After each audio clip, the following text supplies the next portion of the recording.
Tonight's story takes us to a quiet American suburb, the kind of place where nothing bad is ever supposed to happen. But on an ordinary evening inside a warm, well-lived-in home, one mother's world was shattered in the most violent way imaginable. This is the unbelievable, real-life survival story of a woman who was beaten, stabbed, left for dead, and still managed to identify the person who tried to kill her.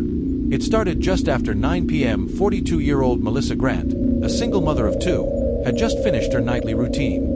The kids were in bed, the house was quiet, and Melissa finally had a moment to herself. She made a cup of tea, sank into the couch, and tried to unwind after a long day. Nothing felt unusual. Nothing felt wrong. But then she heard it, a faint noise outside near the back door. It was the kind of sound most people would ignore. A thud. A shuffle. Maybe an animal passing through. But Melissa, always alert, decided to check. She walked toward the kitchen, switched on the light, and opened the back door just a few inches. What happened next happened in seconds.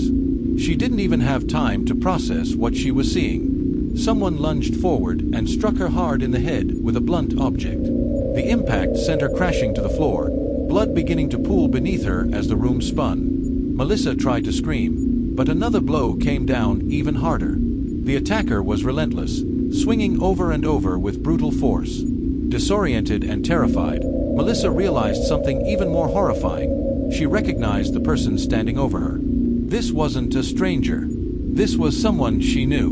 Before she could react, a knife flashed under the kitchen light. The attacker stabbed her again and again, each strike fueled by rage. Melissa tried to shield her chest, twisting, kicking, doing anything she could to survive. The pain was unbearable, but she refused to stop fighting. Finally, after several vicious minutes, her body gave out. She collapsed, motionless. The attacker, assuming she was dead or seconds from it, dropped the weapon and ran. But Melissa wasn't gone. Not yet. She knew her children were just rooms away. She knew she needed to live for them. Bleeding heavily, slipping in and out of consciousness, Melissa dragged herself across the kitchen floor inch by inch. Her vision blurred, her breath shallow. She reached up and grabbed the phone. With trembling hands, she managed to dial 911. She whispered only a few words before the world faded to black. First responders arrived within minutes. The scene was chaotic. Blood on the floor, the back door open, signs of a violent struggle. Melissa was barely alive, but she had a pulse. Paramedics rushed her to the hospital, where a trauma team worked frantically to stop the bleeding. She had skull fractures, deep cuts, and multiple stab wounds that narrowly missed major arteries. Her survival was nothing short of miraculous. Detectives waited anxiously for her to wake up. They needed to know who had done this. Hours later, Melissa regained consciousness.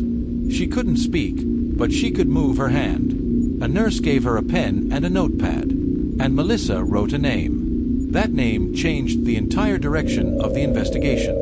The suspect was someone who had been part of Melissa's life before, a man with a history of controlling behavior and violent tendencies. Months earlier, Melissa had gotten a restraining order against him after he began showing signs of escalating aggression. He had violated that order more than once.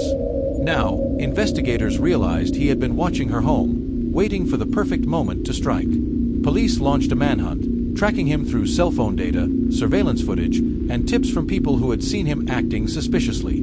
For nearly 48 hours, he stayed on the run. But eventually, officers found him hiding inside an abandoned storage building on the outskirts of town. He was arrested without incident. The evidence against him was overwhelming. Bloody clothes, fingerprints on the blunt weapon, DNA on Melissa's clothing, and camera footage placing him near her home at the exact time of the attack. Prosecutors charged him with attempted murder, assault with a deadly weapon, burglary, and multiple violations of a restraining order. Meanwhile, Melissa began the long, painful process of healing. She underwent surgeries, physical therapy, and trauma counseling. But despite the suffering, she remained strong.